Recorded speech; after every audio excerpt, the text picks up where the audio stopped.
Hello.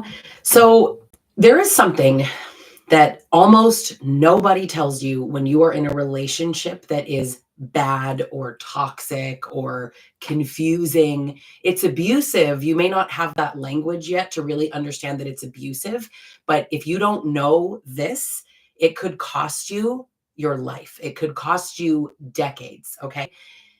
Couples counseling with a narcissist is not going to go well.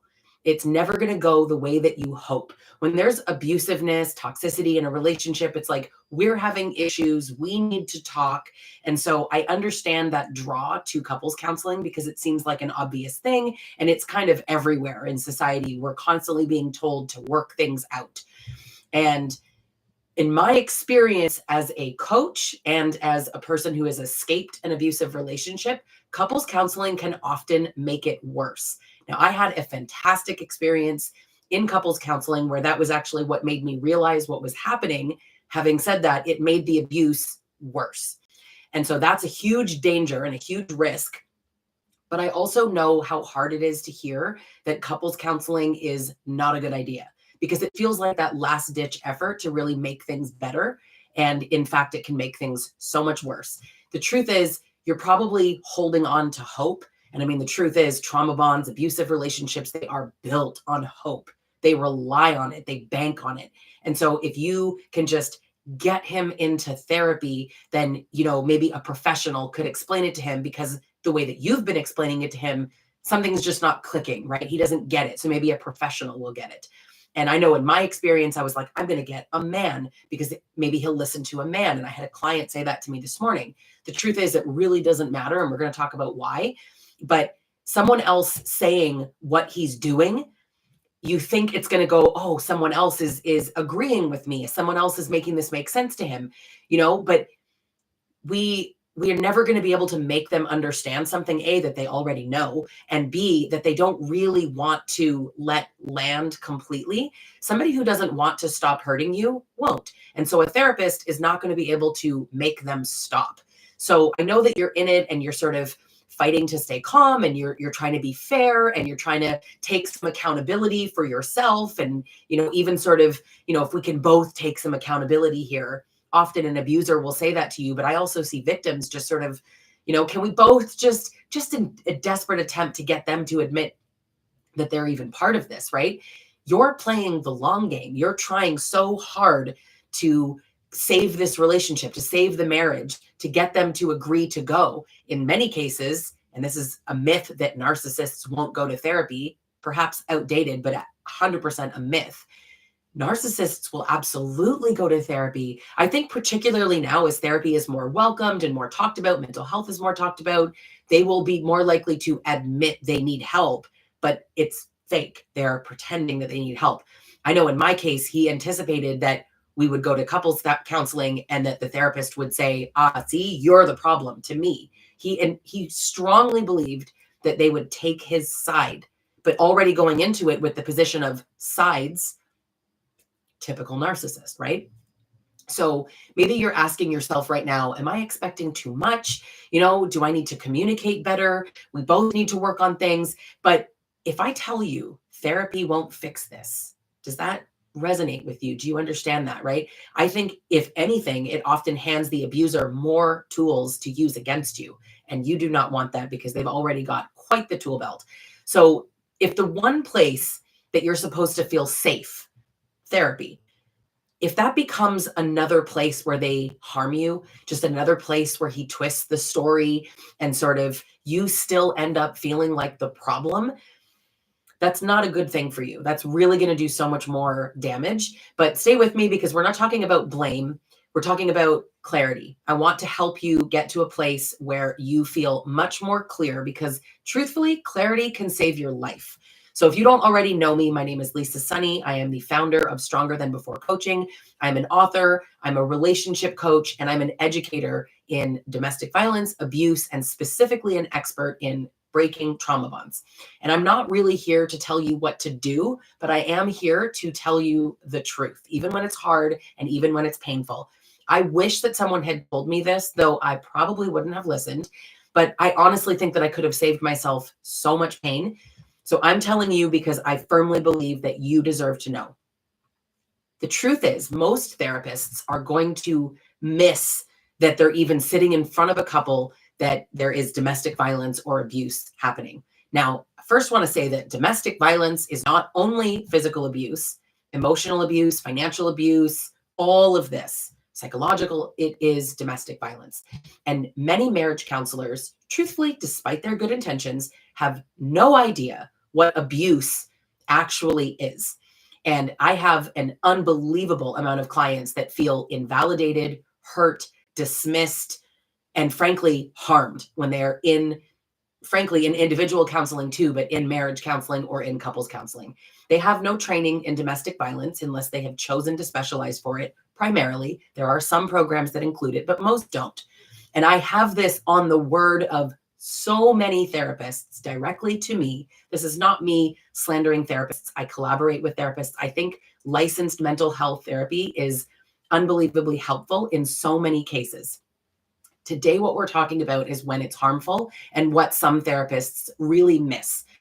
If they don't have training in domestic violence and abuse, if they have no understanding of personality disorders, particularly narcissistic personality disorder, no education on how narcissistic abuse or covert abuse can really operate underneath the surface, how can they truly help you, right? They walk into a room and they assume that this is just a relationship issue.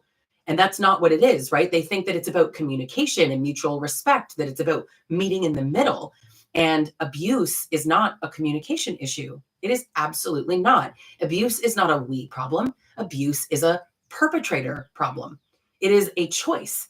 And so you can't sit there and have a conversation about why one person is choosing something. That needs to happen in individual therapy. And even then, my personal belief is that's not very effective. But when a therapist shows up and you show up, right? Heart wide open, ready to work, and then they describe what's happening as conflict or a lack of mutual respect or a communication issue, or you start talking about active listening, or why don't you have more date nights and things like that. We leave this and we're like, okay, we're just not hearing each other.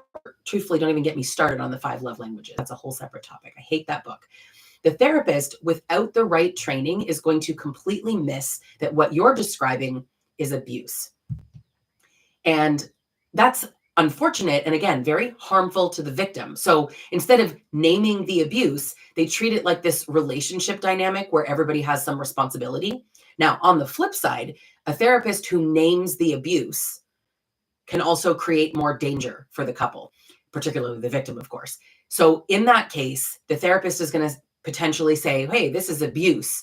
And then what happens when you go home and the abuser feels called out, feels attacked, feels cornered, feels like he's being ganged up on? What really happens then, right? So the therapist is not even in a good position to tell you what's really going on, even if they see it in that rare circumstance, which I'm telling you is very rare. And so overall, couples counseling hands so much more power to the abuser specifically, and it places all of the burden on the victim to compromise with someone who is actively hurting them. It's wild. This is why so many women who are victims and survivors of this walk out of the sessions feeling smaller and more blamed and just more confused when they walked in. So what does this actually look like when you try couples counseling with someone abusive? There's several things that can happen, and I want to outline 4 things that I constantly hear as a professional relationship coach from women who are in my community or in my one-on-one sessions, and they're like hoping for this breakthrough and they only feel more broken. Okay, so the first is that the narcissistic or abusive person cons the therapist. He shows up and he's polished and he's charming. He's very reasonable, right? He knows exactly how to play the part. He presents himself as calm and rational, and he's going to position you as the emotional and unstable person, and you're too sensitive, and you're always doing this, or you don't respect him, or he feels, and he's going to immediately play the victim.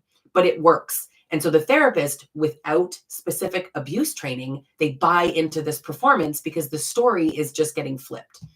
The next is that he learns the language of therapy and he uses it against you. And so instead of doing the actual work, he sort of collects words like ammunition, and he'll say things like, see, you're gaslighting me. You're gaslighting me. But he's probably not using the phrase properly at all.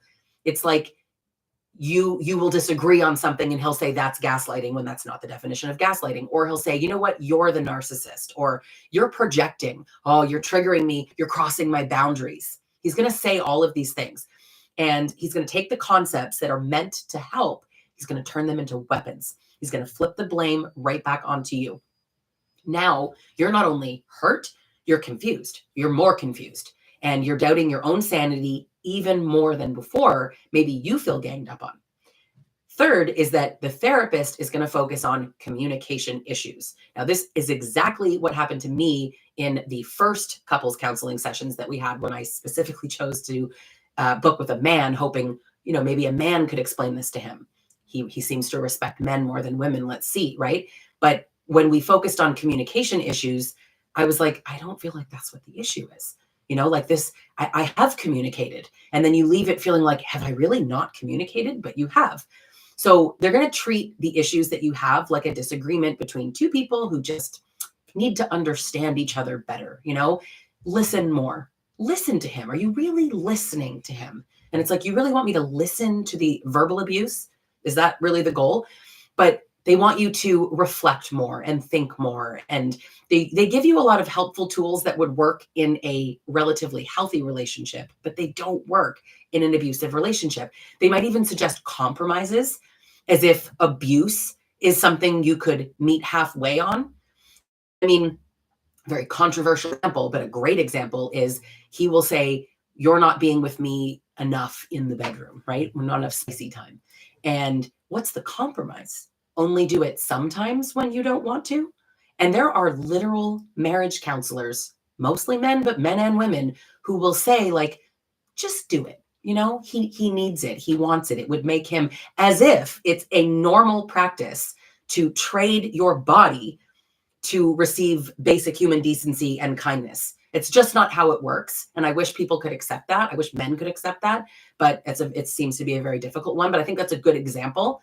But there are many other compromises that we're asked to make that are genuinely not true compromises. And I always find, and in fact, I had a couples counselor once say this to me, sometimes you compromise so much in a relationship that you actually compromise yourself. So compromise is not always the goal.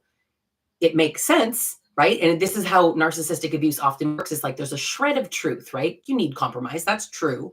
But then they use that against you, and that becomes a weapon. But they learned this, we need to compromise, in therapy. It's not a communication issue. Compromise is not going to solve your problems. You can't negotiate abuse, right? In this context, compromise just means that you are giving up more of yourself, as if you haven't given up enough already, right? The fourth thing that happens is you leave the session questioning yourself more than you ever did prior to going to therapy. So instead of feeling more clear and just, having things make more sense, you're like foggy and just sort of dumbfounded, flabbergasted at all of this. So instead of validation, you're feeling so much blame. And you start wondering, am I the problem? Did I overreact? Maybe I wasn't being fair. That confusion and that self-doubt is manufactured so that you stay stuck. Confusion is always by design in these relationships, right? They need you to be confused so that you're constantly trying to figure it out, how you can say it better, be different, be more this, less that, so that you stay. Now, the real question is, like, why is this so hard to see, right?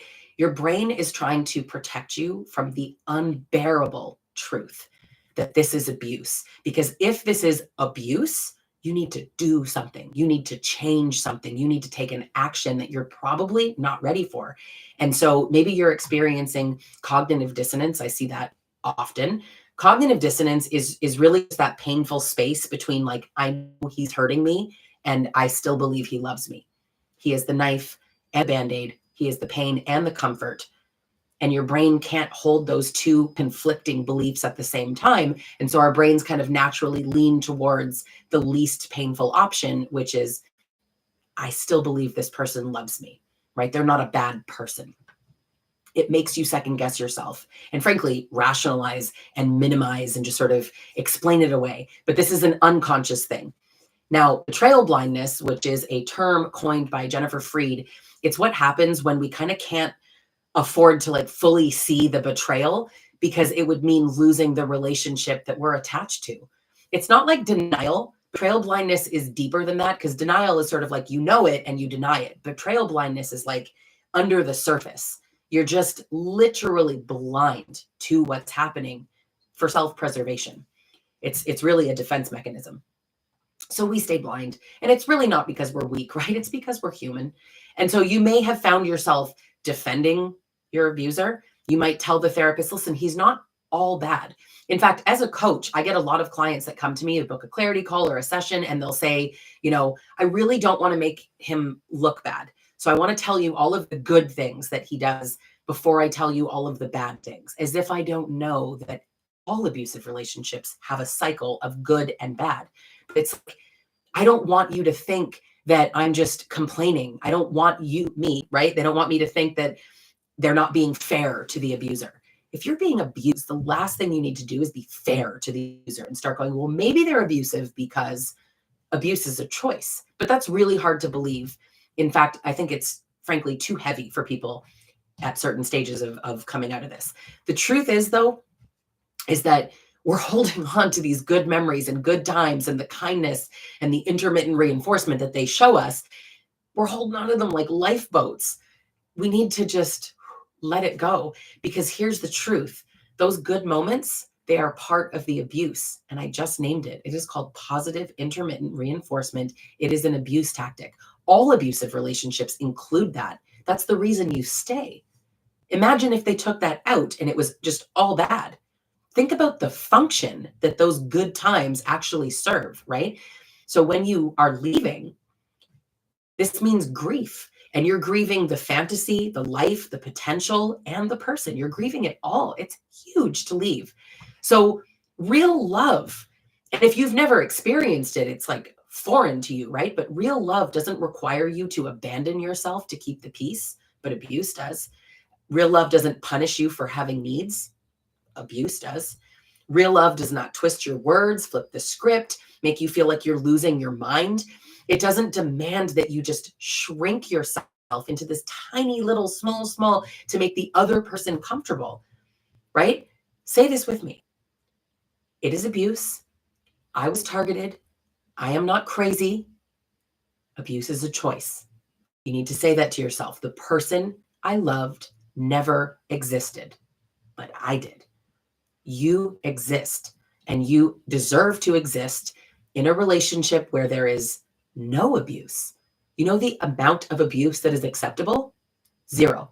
The amount of people that say, listen, he's good 80% of the time. He's really good like 20% of the time. He's real, whatever the percentage is, listen, 0% abuse. That's the only acceptable answer. People argue, sure, absolutely. You can have a disagreement and be free of abuse. Absolutely. That's the goal. Healthy love, it invites honesty and frankly accountability, and it definitely doesn't fear the truth like an abuser does. It values the truth. And so the truth reveals the abuse. That's why they don't tell the truth. Okay? If this video is landing with you, if you have been thinking about couples counseling, or if you've done couples counseling with one, I would love to hear from you in the comments, because this could help other people, right? I want you to know that not being successful at couples counseling, not being successful at this relationship, choosing to leave is so brave and so strong. It is the first step towards freedom, and it is not a failure. You have not failed because you are giving up on a relationship. You are literally choosing you. You are giving up something that is not serving you, that is in fact harming you. Knowing the truth is really the beginning. The how to get out of these, how to stay out, and how to rebuild yourself after, it is a process. And that's exactly what I teach in the Trauma Bond Recovery course. I use my proven 3-step method called the break and rebuild method. And I really want you to take that next step with me if this is your story. No pressure, no guilt, right? The door is open, and I want you to know that you deserve real love. You deserve a life just free of abuse. Thank you so much for being here today. And please hit subscribe so you cannot miss any other videos like this. Thank you.